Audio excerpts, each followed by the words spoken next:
Syria या शाम इस्लाम धर्म को मानने वालों के लिए एक ऐसी पवित्र सरजमी है जहां कई जाने माने धार्मिक हस्तियों या बुजुर्ग दफन है। और 2016 के बाद करीब 8 सालों के बाद धार्मिक स्थलों और पवित्र स्थलों का विनाश एक बार फिर एक गंभीर मुद्दा बन गया है।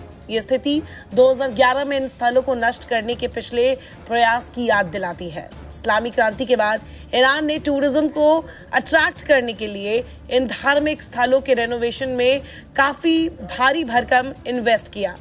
हालांकि 2011 से 2014 के दौरान जब आईएसआईएस के आतंकवादियों ने इन जगहों को नष्ट करने का लक्ष्य रखा तो ईरान और रूस ने अन्य वैश्विक समर्थकों के साथ मिलकर उनकी रक्षा की। शायद ये भी एक कारण है कि जब इस बार सीरिया पर विद्रोहियों ने उत्पात मचाना शुरू किया तो ईरान ने अपने प्रॉक्सी संगठनों जैसे हिजबुल्लाह को यहाँ बशर अल असद की सरकार की रक्षा करने में लगा दिया। 2011 के सिविल वॉर के दौर में तुर्की पर आईएसआईएस की सहायता करने का आरोप लगाया गया था, जबकि इजराइल और अमेरिका को ईरान के प्रभाव के विरोध का समर्थन करते हुए देखा गया था। धार्मिक संघर्षों की आड़ में आईएसआईएस द्वारा किए गए सांप्रदायिक हिंसा के साथ संघर्ष बढ़ता गया। आरोपों से यह भी पता चलता है कि तुर्की ने भी कहीं न कहीं आईएसआईएस का समर्थन किया, क्योंकि यहाँ एक तो शिया सुन्नी वाला फैक्टर था, ऊपर से तुर्की कुर्दों को कमजोर और क्षेत्र में ईरान के बढ़ते प्रभाव का मुकाबला करना चाहती थी। अब 8 साल बाद ये घटनाएं खुद को दोहरा रही है। इसका लक्ष्य सीरिया को अस्थिर करना, ईरान के प्रभाव को खत्म करना और कुर्दों को खत्म करते हुए बशर अल असद की सरकार को कमजोर करना है। इजराइल और अमेरिका ने ईरान का सीधे तौर पर सामना किया है, जिससे मध्य पूर्व में सत्ता का बैलेंस बिगड़ रहा है। क्षेत्रीय राजनीति की गतिशीलता खासकर कि सीरिया में तेजी से जटिल होती जा रही है, क्योंकि तुर्की की स्थिति और ईरान के साथ संबंध विकसित हो रहे हैं और इन सब का असर अब सीरिया देश में भी देखने को मिल रहा है। एक खूबसूरत देश अब तबाह हो चुका है।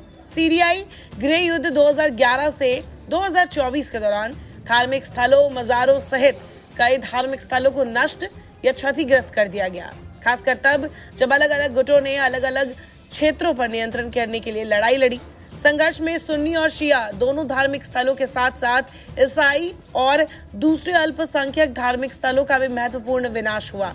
कई शिया तीर्थ स्थलों, खास तौर पर इस्लामी इतिहास के लोगों के तीर्थ स्थलों को आईएसआईएस और अन्य विपक्षी ताकतों जैसे समूहों द्वारा निशाना बनाया गया, जो ऐसे तीर्थ स्थलों को मूर्ति पूजक मानते थे।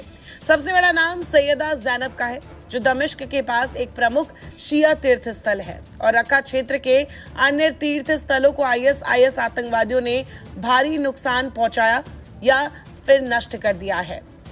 इन तीर्थ स्थलों को अगर अब देखा जाएगा तो समझ में आएगा कि इनकी सूरत अब बदल गई है।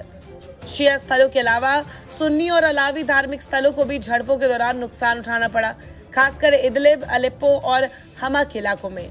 ये विनाश अक्सर बमबारी या विरोधी ताकतों द्वारा सीधे हमलों के कारण होता था, जो दुश्मन के सांस्कृतिक और धार्मिक प्रतीकों को मिटाने की कोशिश करते थे। और एक बार फिर से यह हालात पैदा हो गए हैं।